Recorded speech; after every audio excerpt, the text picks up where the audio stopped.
Usapan tatay at tito. Buhay at realidad. No script, no filter. Pure honest conversation. Ako si Jonas. I'm RJ. I'm Thor. And I'm Darren. And we're Youth Podcast! Ito usapang diet. Sabi mo pag sumobra na hindi na okay. Sobrang ang sinabi ni Jake, yung it doesn't mean na muscle ka or sobrang defined nung muscles mo. It doesn't mean that's healthy. Yung sabi niya. Kasi Correct na lang daw ng konti. nade-deprive na yung mga mental health mo, mga ganun. Dahil Actually, tama yung sinabi Jonas. Kasi pag nade-depress ka. dineprive mo yung sarili mo, Hindi na healthy. di na healthy na nawawalan na yung katawan mo ng mga macronutrients na kailangan niya. Lalo na pa nag-deprive ka ng pagkain, ganyan. Deficit ng calories. Syempre, ang katawan mo is system yan eh. Pag may, kanyari, yung fats, wala nang mapagkunan ng fats, yung katawan mo, yung fats is nagre-regulate ng hormones eh. No, pag gutom ka, galit ka, ganyan. Hindi ka makapag-isip ng tama. So, siguro ang pinaka rule of thumbs dyan, pag sobra is masama. Yung sakto lang. Yung paano yun? Yung parang pag, kunyari, gutom ako. Pag kumain ako, di ako dapat magpapakabusog na busog. Ganun. Dapat yung tipong, sakto lang. Kasi ngayon parang ginagawa ko, pag nagugutom ako, kumakain ako, para lang magkalaman na yung tiyan ko. Pero yung, parang ayoko na rin yung may experience yung busog na di na ako makahinga. Hindi, kasi di ba, kunyari, Ano yan? Mga sanggipsal, mga anli. kakain kayo sa mga buffet, yung hahabulin mo yung binayad mo, pero ngayon parang, hindi, titikman mo na lang lahat. Ganon. Iba-iba din kasi sa tingin ko din eh. Ako, once na in-engage mo yung sarili mo sa disiplina na ganyan talaga, parang yung sarili mo na din magsasabi na nagigilty ka pag ginawa mong spoil yung sarili mo, nakainin din yung gusto mo, ganyan. Kasi syempre, alam naman natin, yung food is yung pinaka-gas ng katawan natin. Eh. Yan yung nagbibigay sa atin ng energy natin, ganyan. So, kung ikaw nakakita ka ng tao na malaki yun siya, we can say na medyo fatty liver din siya. Pero, yun na nga, going back sa gusto mong ma-achieve na katawan din, it comes with a discipline talaga, tsaka bawas sa kinakain talaga. Tsaka parang lumalabas din yung built ng, yung genetics mo ba? Kasi di ba, may mga tao na kahit anong buhat, hindi nagpo-form. May mga tao naman na onti lang yung buhat. Alam mo yung, sorry sa term pero merong construction worker na katawan. Yung tipong onting buhat lang. Puta pare, iba na yung kurba ng katawan mo. Pero 1 week, 2 weeks pa lang niya ginagawa. May ganun talaga. Ano yun eh, nasa genes talaga. Alam mo yun?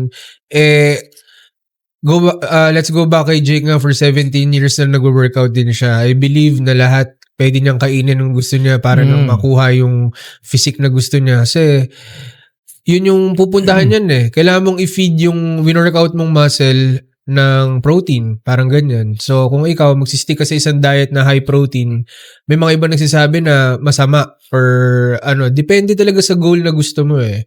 Ako, kung ako mag-share ako sa akin, calorie deficit lang yung ginagawa ko. So, para akong isang rice, 1.5 rice na hinahati ko sa buong araw na if I would share, 190 plus ako, ngayon nasa 182 ko.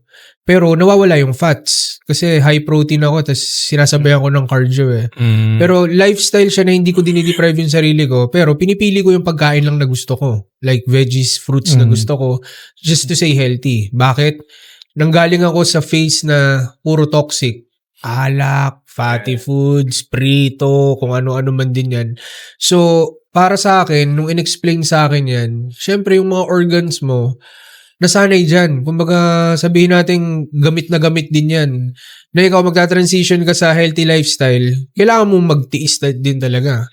So, kung deprive yun, it's a choice. Alam mo yun? Kasi, gusto ko maging healthy yung kidney ko eh. Kaya kakainin ko yung hindi nakaka-damage ng kidney ko. Aalisin ko yung alak, aalisin ko yung ano, kung ganyan. Pero once in a while, pwede mo siyang gawin. Wag lang sobra. Ano yung tinanggal sa'yo? Gallstones. Gallbladder pala. Yung IEL. Appendix. Appendix. Tatanungin ko sana, paano yung pang-PLD ng appendix kung wala ka ng appendix? Hindi, pero yun nga, isa pang tanong ko pala kay Jake. Kasi merong nagbubuhat for show tsaka for performance. May time ba na meron ka bang face na ito, kaya magfo-for show lang ako, ito yung time na to for performance. Hindi, always performance. Performance, bro! Siguro, ang tawag ko dyan, for aesthetics lang, no? Ayan. Kasi different motions yan eh. Kunyari, pag aesthetics lang, focus ka sa stretch tsaka sa parang contraction. Pag strength, Heavy. heavy talaga eh. Kailangan mong mag-heavy kahit wala ng form.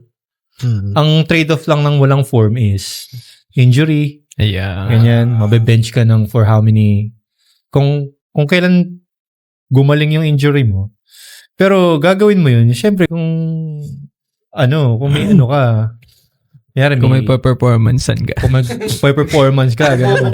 Kung may sasalihan kang sports, ganyan. Ayan. Siguro, pinaka-advice ko na lang dyan is kung gusto mo lang maging ready yung katawan mo, do both. Strength training tsaka for aesthetics din. Ako, more on strength training ako eh. Yung aesthetics is to follow na lang eh. Kasi kumukorte rin naman eh. Pero magandang foundation yung strength muna bago ako mag-aesthetic. Kasi lahat ng mga bodybuilder, bro, maniwala kayo sa hindi pag nakita mo yung lalaki ng bicep, ganyan, define, lahat symmetrical. Kala natin malalakas na magbuhat or heavy lifter yun. Pucha, bro, hindi pala. More on reps. Reps, tsaka talagang form. Correct form. Tsaka yung i-squeeze nila. Squeeze. Alam mo yung sobrang bagal talaga. Mas lamang yung negative kaysa yung bubuhating ganyan, di ba yan? Pucha, yung pababa, bro. Kasi yung pinipigilan talaga nila. Yung mga bodybuilder, bro, na mga nakilala ko sa sobrang tagal ng gym namin, akala ko talaga sobrang lalakas magbuhat. 50 kilos, 47 kilos. May mga hindi kaya kasi mas more off sa form sila. At ang tawag nila doon talaga is quality work. Parang meron dyan 2 hours magbuhat. Pucha, sinasagad mo naman yung sarili mo, ganyan-ganyan. May iba 45 minutes lang, pero quality. Ang perfect visual concept niyan is si Anatoly. Ayan, Yung nagmamap. Janitor. Yung may 32 Maliit lang, kilo diba? na map. Grabe yan, bro. Yun yung difference ng strength training. Nakakatawa. Naging factor ba yung kunyari yung magulang mo sa pagbubuhat mo? May parang sinabi ba nila na magbuhat ka kaya para mas gumaling ka, mas mag-improve yung pagbabasketball mo? Directly, hindi. Siguro more of, kasi ang asar sa akin dati, ang payat-payat mo, kumain ka, ganyan. Siguro subconsciously, ganun. Pero everything else, decision ko eh. Decision ko gusto kong ganito, ganyan. May tanong ako, Jake, yung anak mo din ba nasa start na rin ma-adapt kung ano yung lifestyle? Kasi, di ba may gym na ako sa bahay. Ganyan. Nahawak-hawakan niya, hindi ko lang pinapabuhat. Kasi, alam mo yun, as a good model para sa mga anak mo makikita na ikaw, ang tinatawag ko kasi dyan yung hero point of view nila eh. My father is a... Yung identity nila sa'yo, hero. Alam mo yun, syempre kung ano yung nakikita sa'yo, gusto rin nilang gawin. Kahit hindi mo sila i-instruct na, pilitin or i-push sila sa workout na ganyan. Once na nakikita, sila na rin yung magpa-follow sa workout. Tsaka naniniwala ako sa before mo i-coach, kunyari ako, sisimulan ko na i-coach yung anak ko kasi humingi na siya ng tulong sa akin. Before ko siya i-coach sa pagbabasketball, i-make sure ko muna na I'm physically fit, na kaya kong ibigay sa yung coaching na hinahanap mo sa akin. So, medyo maiba ako ng onti. Ayoko kasi gusto ko yung maging mindset niya is yung mindset ng millennial with him living in this generation. Kasi parang, hindi naman sa nilalahat ko, Pero may mga batang, dalawa kasi yung definition ko ngayon eh. Yung mga batang labas, ngayon, yung katulad ng anak ko, yung mga naglalaro, parang more on barkada, more on kwentuhan, tsaka batang, sorry for the term, batang gadgets, batang Roblox. So, parang naiisip ko sa sarili ko na, mas gugustuhin kung lumaki siya kung paano ako lumaki. Kumbaga yung mindset ba. Tsaka, ito yung isa sa mga gusto kong itanong talaga. Anong masasabi niyo sa sinabi ni Senator Robin Padilla na yung generation ngayon, ang term niya, weak? Well, first of all, no, Jake, boto ko kay Thor. Ganda ng transition. Lift up pala puta. Ganda ng transition mo doon, ha? Smooth. Smooth criminal. Ito si Jonas. Tanong natin yung ano, kasi... Jonas. Ikaw nga ba? Sige nga, Jonas. Ano masasabi mo sa sinabing weak? Kasi nung last... Anong reaction mo doon? Bad yung last episode natin. Saka hindi pa nagsasabi si Senator Robin na weak yung generation. Sinabi niya na agad na kasi yung mga bata ngayon ang hihina eh. Hindi naman sa ganon. Para ng idea dyan is hindi mo naman masisi yung generation nila dahil sa atin nga, yung hindi naman sila lumaki sa katulad ng kung paano tayo pinalaki tsaka kung ano meron tayo dati sa meron sila ngayon. So, hindi siya applicable na sabihin natin may hina. But may iba kasi yung mga strength and weaknesses eh. Siguro dati strength natin since hindi ganun ka ano yung mga gadgets natin or ano yun tawag dito. Resources natin, hindi ganun karami. So iba yung nade-develop nating strength. Unlike ngayon, available yung mga resources nila, marami silang nagagamit. So iba rin yung nade-develop nilang strength. So, Galing. Ba yung character, no? Galing. Yan yung idea doon. So, hindi mo talaga pwede compare na mahina sila, iba yung generation natin. So, kasi, hindi ka agree sa sinabi ni Ay, hindi ako agree doon. Hindi naman. Pero sabi mo nung last episode, mahina sila. Oo, yun yung mahina sila. Sa ibang part. So, Pero malakas sila. di ba? Dun sa Iba iba, yung ano. strength and weaknesses. So, sinabi niya, yung generation ngayon, weak. Oh, hindi niya kasi in-specify. Yun yung problema kay Robin. Dapat specific siya.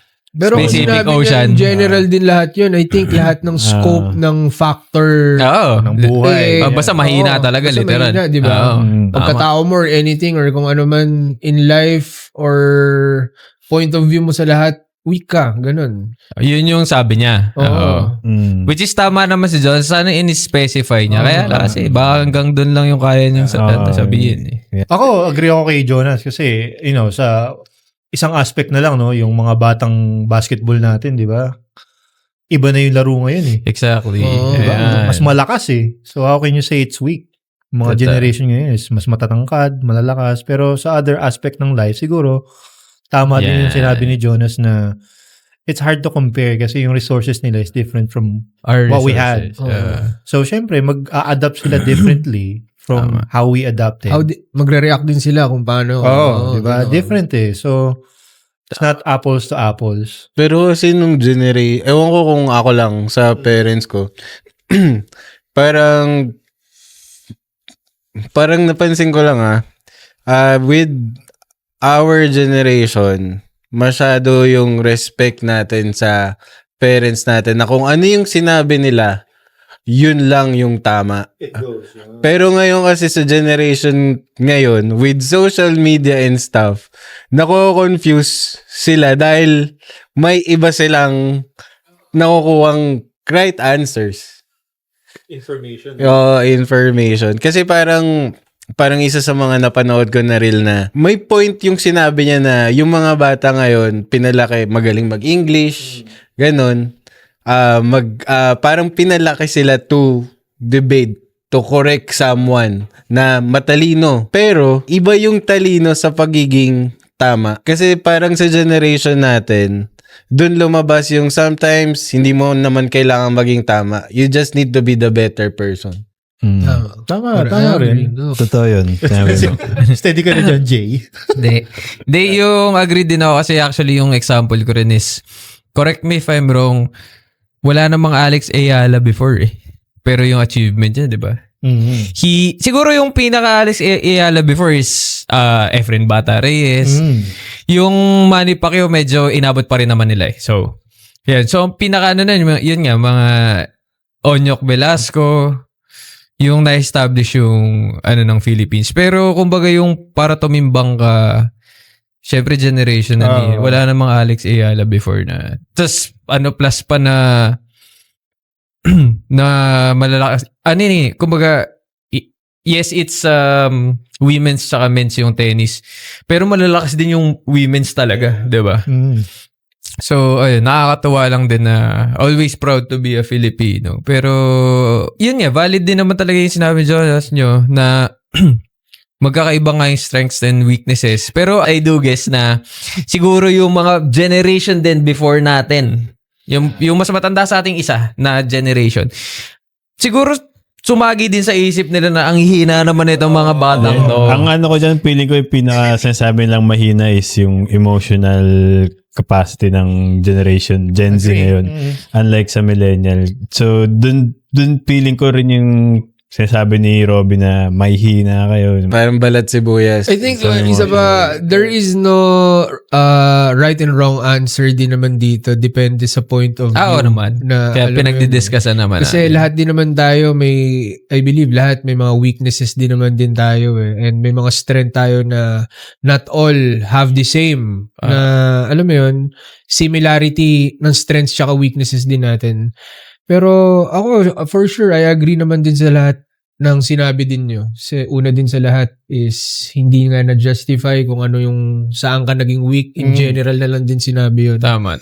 Pero isa din na-agree ko din yung power ng social media ngayon para ma-influence yung mga young generations ngayon na imbis na sa upbringing ng isang pamilya, mailagay ka sa tama kung ano yung gusto nila mangyari din sa'yo, nadadivert ka. Which is nangyari din naman sa atin yun for sure di ba? Ayaw ng magulang natin to play more often ng computer natin, ganyan.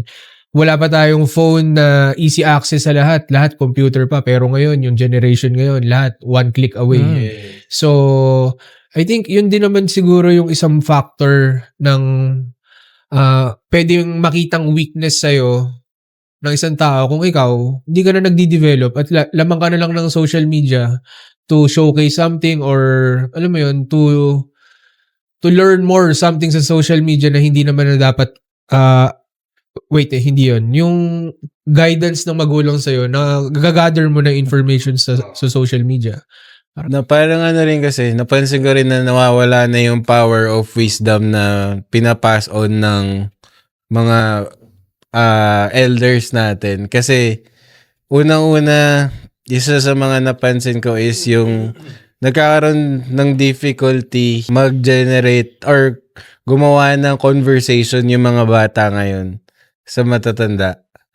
Parang, napuputol na, which is, minsan tayong matatanda, naghihintay lang naman tayo ng opening nila na magtanong para mapasa natin. Kasi ganun ako sa mga airpod ko. Minsan sa tito ko, ganun.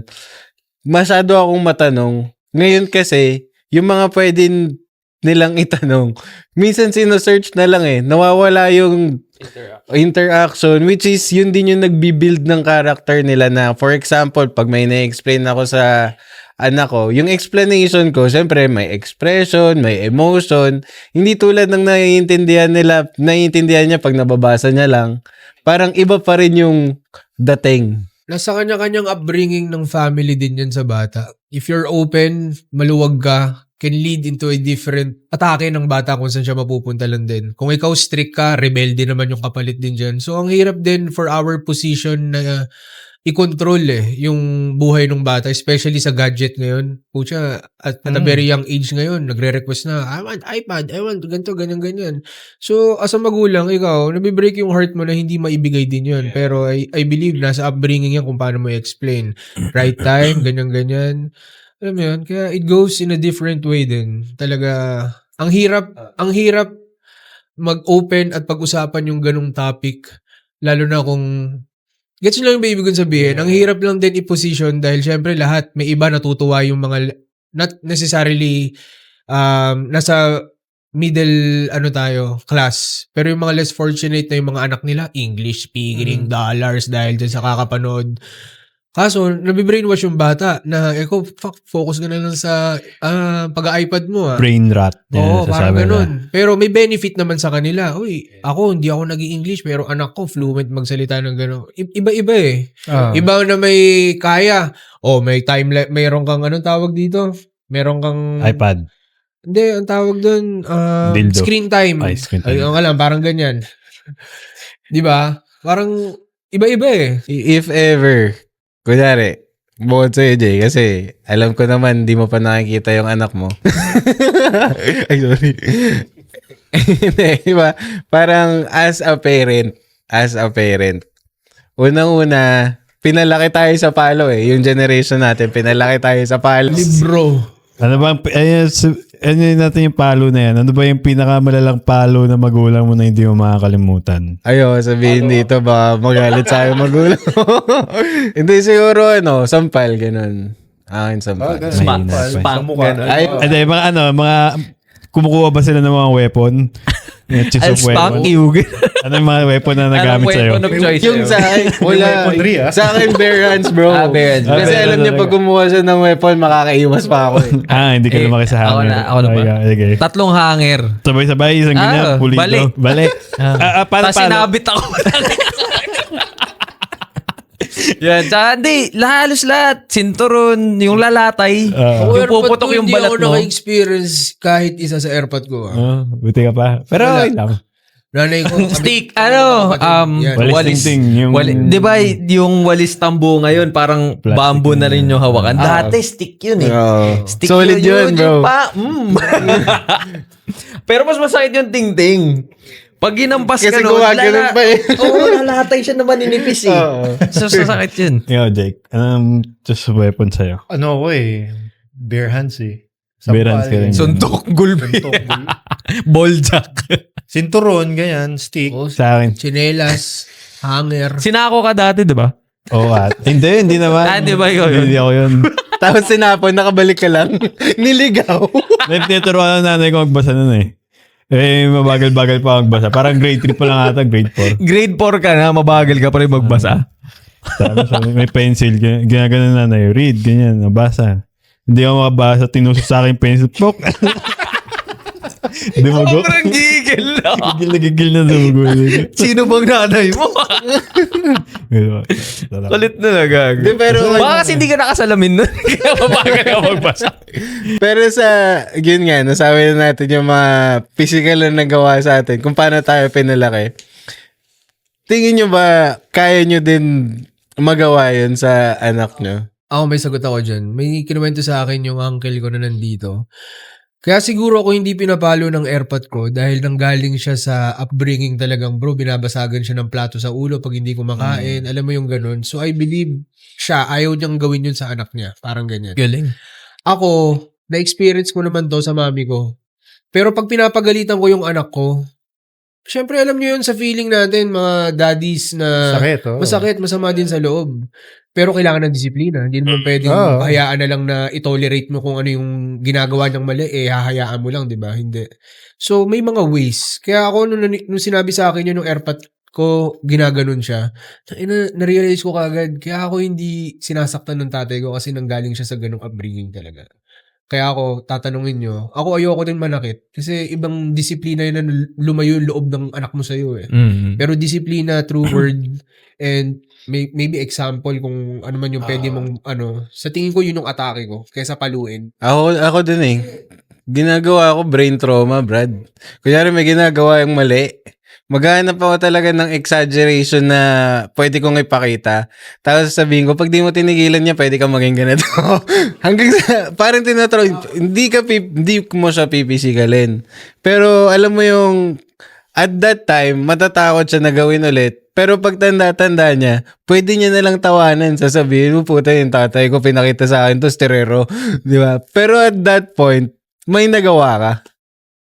May tamang disiplina eh. Kung Ako ang dami kong napanood din sa Reel tsaka YouTube na series kung paano mo i-discipline yung bata, which is naging effective sa amin mag-asawa lang din talaga. Knowing na yung panganay ko hindi naman ganyan, pero iba yung way namin kung paano rin namin disiplinahin.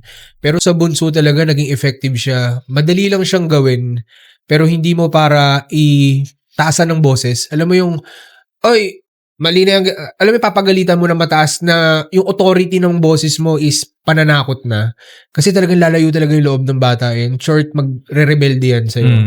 Pero kung kakausapin mo siya in a different way of tone na you don't have to do that, that's not nice, paulit-ulit. Kaya nandun yung sinasabing tiis. Yun yung magiging, yun yung very catchy sa kanila na ay, okay, sige. Hindi ko na gagawin to kasi ganun mo din sila kausapin eh.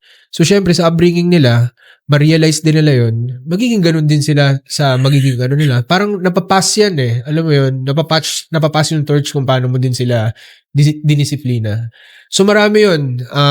Subukan natin i-share dito para makita din nila yung 10 ways kung paano din i-disiplina. Depende sa tantrums ng bata, depende sa needs or kung ano man.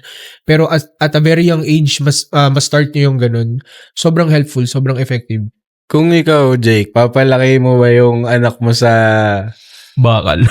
Kamay na bakal. Actually, physical ako eh. Nung hindi pa siya nakakaintindi. Nung nakakausap ko na siya, tsaka lang tumigil kasi hindi ako yung may gusto yung nanay na may dapat negative na reinforcement eh. Yeah. Parang good cop, bad cop. Yes. Kasi ako yung negative, siya yung positive. Kapag alam kong parang emotionally charged ako na napipikon na ako, ayaw kong yun kasi mahahataw ko eh. Oh, may ganung moment may ganung phase lagi eh. Alam mo yung bad day ka, alam mo yung sira yung araw mo, ganyan. Lalo na pag paulit-ulit na, siguro papaluin mo sa may parteng may laman, sa puwet, ganyan, kamay. Tapos, syempre, iiyak yung bata. Sabi mo, don't do that again, ha? Ganyan. Pag inulit pa rin, sige, hatawin mo. Pero nung etong 10 na, nakakausap mo na eh. Oo. Paano may nahataw? Pinapa-handstand mo sa pader tapos papalo mo Hindi, siguro, pag ang laging May mararamdaman ng sakit. Aray! Pag may Yan ako ginawa sa sa school, galing. ganyan. Minsan, parang umuwi siya na sinabihan daw niya ng teacher niya na you're fat, gano'n. Tapos nagalit yung teacher, nagsumbong sa nanay. Sinabihan niya to. Diba sinabihan na kita na huwag kang mag-ganon. Tapos palo, ganyan. Ewan ko, ba't ganun yung way of discipline ko? Siguro para pag ginawa niya ulit, nasa isip niya na mapapalo ako. Para tumigil na. May mga instances na, shit, ginawa na naman niya. Ayokong paluin kasi masakit. Nakukonsensya ka din eh. Oo, kasama. Pero kailangan eh. Kailangan eh. Just have a right siguro formula kung paano mo makukuha yung attention tsaka disiplina. Kasi ako ngayon, na-start ko na sa kanya yung tingin lang. Tingin lang eh, Pag tingin, alam niya na kaagad yan. Parang ganun. Ngayon, so, ganun. ang hirap, hindi rin siya madali na i-establish siya. Alam mo yun? Kasi yung una talaga, paulit-ulit mong gagawin. Yung kala nila nakikipaglaro ka pa eh. Kasi yung kung titignan mo lang na wala siyang experience na kunyari napapalo, hindi kailangan may siya eh. May paunang bigay eh. Patikim. May patikim eh. Kaya yun nga yung dinidevelop namin ni Sean ngayon. Sinasabi ko na Sean na ready na ako maging bad guy. Kasi gusto ko dumating sa point na, syempre, lalaki, may point na talagang matigas yung ulo, ayaw makinig. Alam ko, nare-ready ko na eh. Gusto ko dumating yung point na para hindi mahirapan si Sean, sasabihin niya lang, sige, tatawagin ko na si daddy. Yung gusto ko yun pa lang, yung triggering factor na, uy, magbabago na. Kami kasi nagkaroon kasi kami ng yaya na sobrang spoil eh. So, dun yun talagang attention namin mag-asawa talaga kung paano namin sabihan talaga na huwag mong spoil sa ganyan. Konting yak lang, ganyan-ganyan. Kasi talagang nawawala yung balance sa aming mag-asawa talaga kung paano namin disiplinahin pag nasa amin eh. Kasi syempre pag kami wala or maalis kami, majority kasama katulong lagi, di ba? Kaya it goes in a different way pag yung yaya na kasama kasi talagang hindi napapagalitan. In short, nasuspoil talaga. So kami, naiinis kami kasi nandun na kami sa point na talagang okay, na i-establish na natin biglang masisira. Alam mo yung ganun. Kaya Nawawala yung momentum. isa din yun talaga na mahirap dahil yung yaya naman kasi is wala namang gagawin niya kung hindi i-spoil yung anak niya or alam mo yun? Para easy going sa kanila. Oo, yung ganun. Kaya kami, as ako naniniwala ako, better example ang magulang talaga. Pag hindi kayo nakikita nag-away, bakit nagiging ganun yung anak nyo? Siyempre nasi-spoil, iiyakan lang yung yaya, bibigay na kagad yung ganito. So, gets nyo yun, nawawala eh. Kaya, iba rin, ibang ano rin. Ikaw, Jonas, anong input mo dyan? Sa akin, di ba may si Kalia, parang 2 years old. Pero napipiti ko na yun pag makulit. Alam ni Tin. Oo, alam na rin ni Tin na pipitik. Pitik lang, hanggang pitik lang yung kaya kong gawin, mga ganun. Si Tin, nangungurot yun eh. Sino may namarot? Ikaw? Pitik hanggang kamay lang, mga parad lang. Yung alam mo hindi masakit. Pero yung reaction mo, yung doon mo mapapaiyak or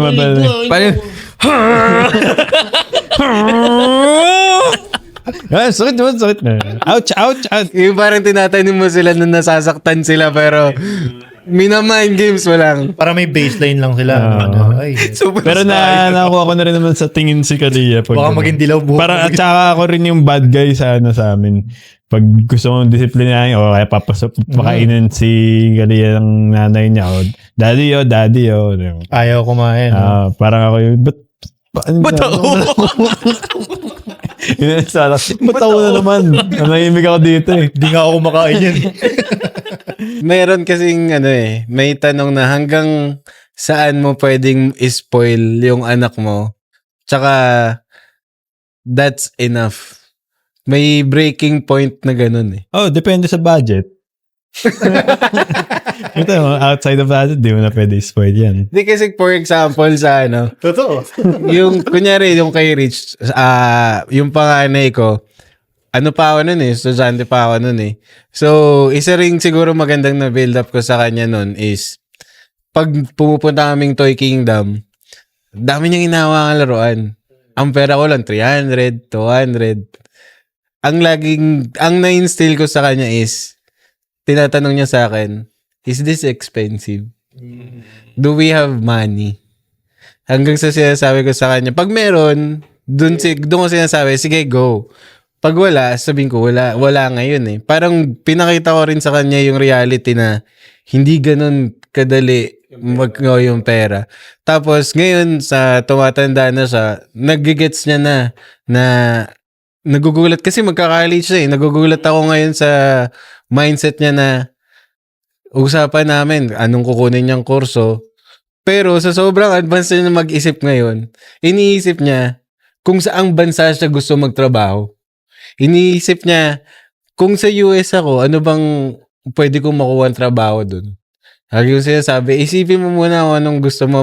Pero tama yung mindset mo na ahead ka mag-isip. May long-term goal na. Oo, may long-term goal na siya. Pero guys, nakaka-excite yan lalo na pag gano'n na yung conversation nyo ng anak nyo. Oo, mucho may moment na ako eh. Tagal nun, bad. Kumano na sa akin yung imagination ko talaga kung ano yung gusto kong mangyari sa bata. Which is, kasama yun bilang magulang. Pero guide mo lang kung ano talaga yung pinaka ng bata.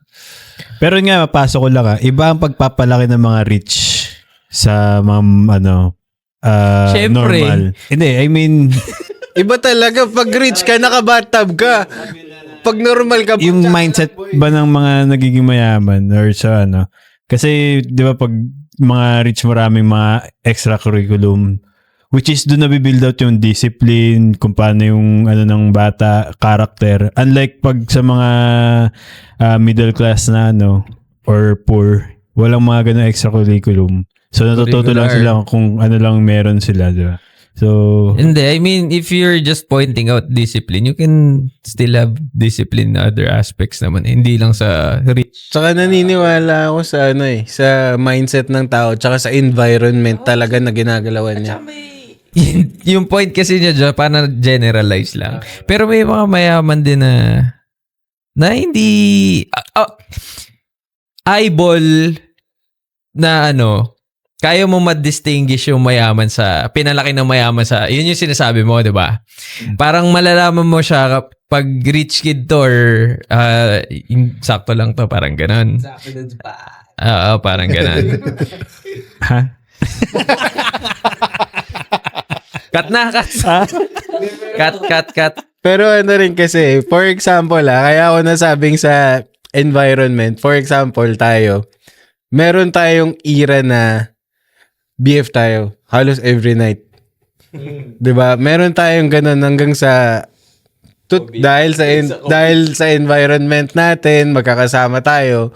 Medyo magulo yung takbo ng buhay natin. Wala tayong goal. Ang nilook forward natin is sino kaya yung masama natin mamayang gabi? Saan kaya tayo inom mamayang gabi? Puro ganun eh. Hanggang sa may nagbago ng isa sa barkada, hanggang sa paisa-isa na tayo na medyo naglalaylo sa inom, nagkakaroon na ng direksyon, hanggang sa pag nag-uusap tayo ngayon, sino na yung susunod na operahan? Ganun. Hindi, pero yung usap natin, let's say 5 years ago, sa usap natin ngayon, makikita mo talaga may big difference na nagmamature na talaga. Plus yung mindset, nag-iiba na rin talaga. Priorities, di ba? Different. Responsibilities. Totoo yun. Pero ako, sige, sagutin ko yung ganyan. Kasi ako, marami akong kilala din na naging ganyan Ang tawag doon, naging safe na sila, kampante na.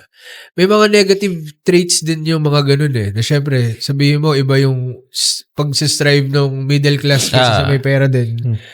Yung may pera, wala nang diskarte. Kasi asa na Alam mo ibig kong sabihin sa ganun. May iba. Pero through environment, nakakasama mo, and moment mo, iba na yung magiging maturity mo kung may responsibility ka na. Which is doon naman din aatake yung pagiging madiskarte mo in any aspect or in any point in your position or in life. Kaya hindi rin siya masasabi na hindi ko masasabi na lahat the same. Kasi nasa moment lahat yan Ikaw, kahit sabi mo may pera ka, pero nagkapamilya ka, naging responsible ka, iba magiging attitude mo doon. Iba naman yung attitude mo ng bata ka, madiskarte ka na kaagad, street smart, sabihin natin ganyan.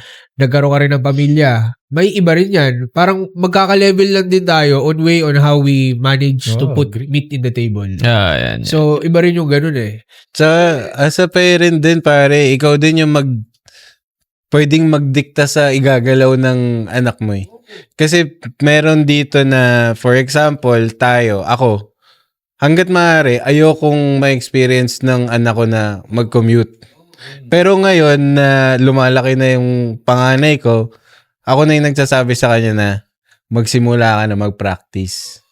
Tsaka kailangan din nilang madaanan yun Ako, hindi porket as a parent na nangyari sa yung ganun. Much better din na madaanan din nila yun to know what's life Experience. is talaga. Para hindi sila inosente. Oo, mismo yung ganyan. Hindi sila mukhang tanga. Yun. Correct. Pero other than that, gumaganda na rin kasi yung commute system natin. In a way. Parang yung isa sa mga na-instill sa akin na payo ng nanay ko, as long as marunong ka magbasa, hindi ka maliligaw. Tama. Correct. Kaya pala lagi ako naliligaw. To wrap this episode, any advice when it comes to, when it comes to physical fitness and usapang health, yan, any advice? Unahin natin si Idol Jonas. Physical fitness, tsaka ulit yan? Health, usapang health. Usapang health, tsaka, ayun muna. Puta pa ulit-ulit. Hindi, usapang health. Pakibigyan nga, Jake. Sabi mo, di ba, pag paulit-ulit binibigyan. So, usapang health, hindi naman ako fitness enthusiast talaga or Pero, minimonitor ko pa rin kung ano yung kinakain ko tsaka naniniwala ako sa fasting. Parang, Mas mabilis. mas mabilis tsaka yung mga, basta bilis. Slowing. Kabaliktaran ng slowing.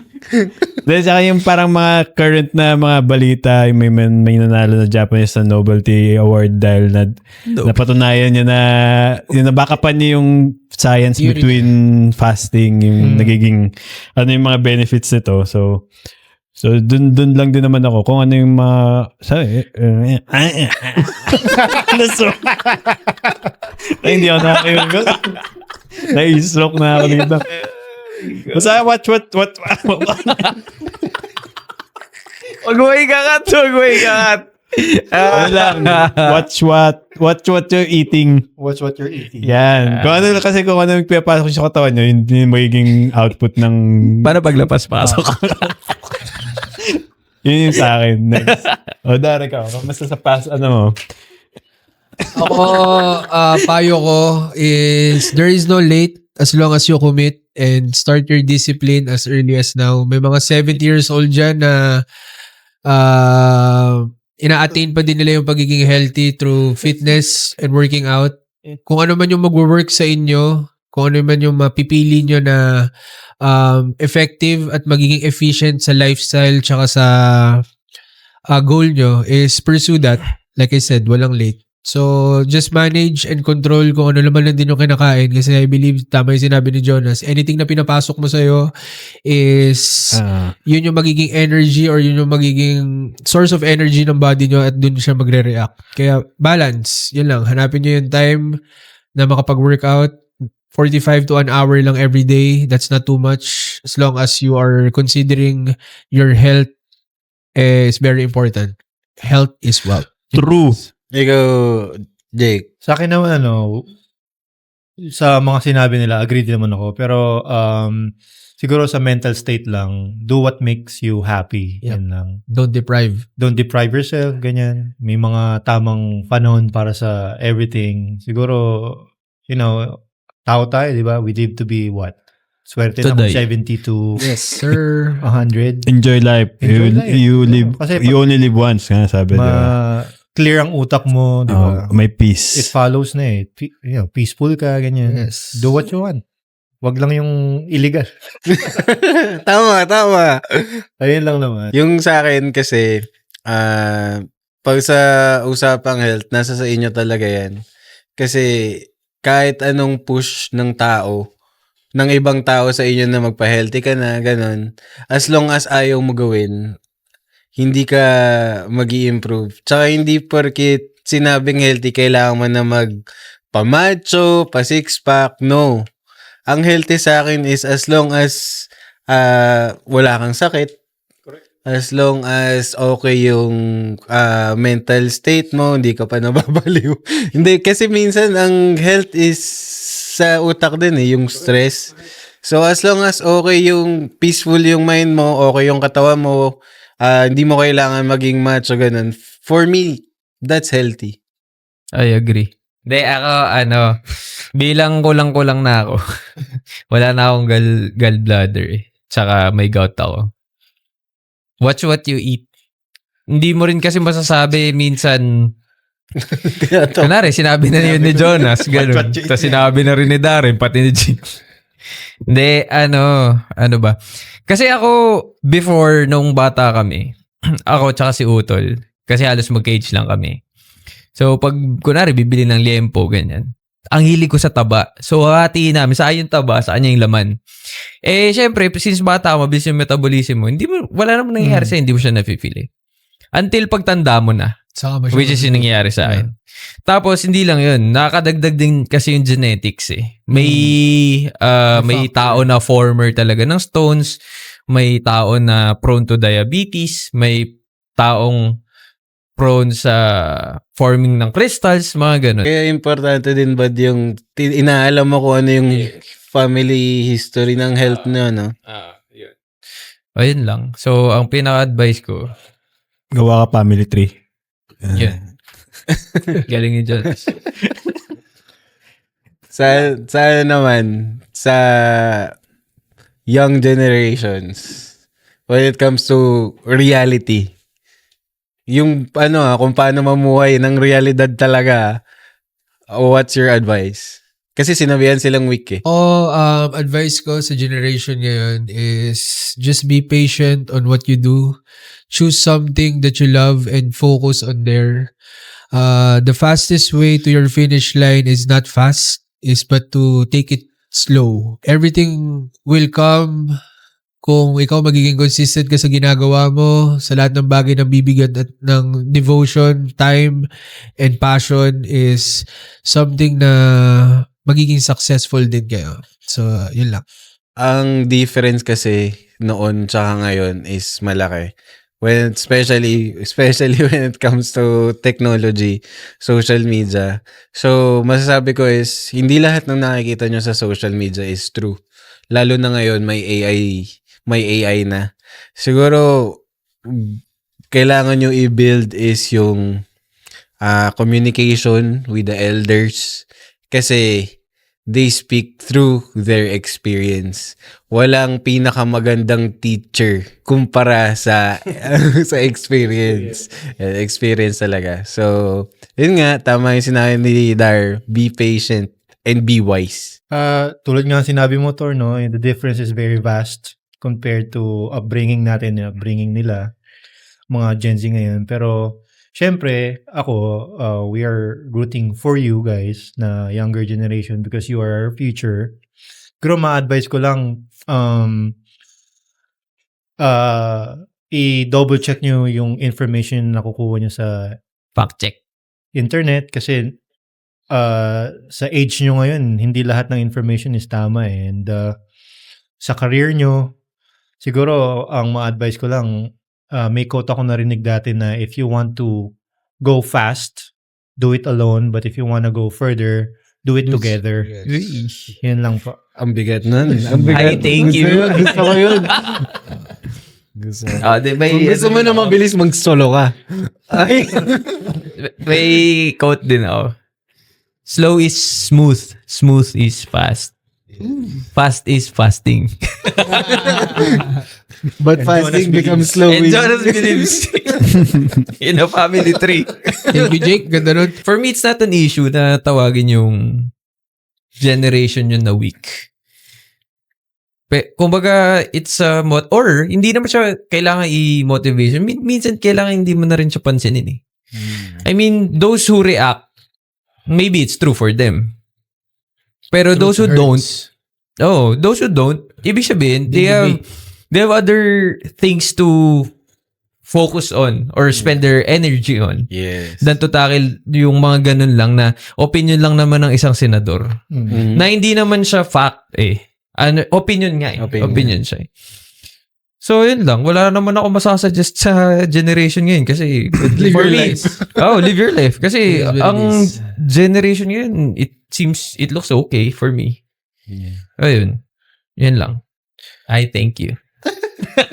Hindi okay yung generation ngayon. Ano ba? Bakit? Nababankrupt na yung liquor companies, bad. Oo nga pala. Pero booming ang caffeine industry. more for us. Pero hindi na rin ako nag-iinom. More for us, yeah. Idol. Sa akin, Idol! Robin! kung magsasuggest ako Binoy! sa Gen Z, ano lang naman, siguro take advantage of your life. Tsaka, like, live life to the fullest, lose what you can, lose as much as you can, mga ganyan tapos, or achieve as much as you can achieve. Sabi nga nila, parang ano yan, enjoy the journey, not the destination. Wow! Yun yung masasabi ko sa Gen Z. Yung ba yung kumanta ng ano? Don't stop!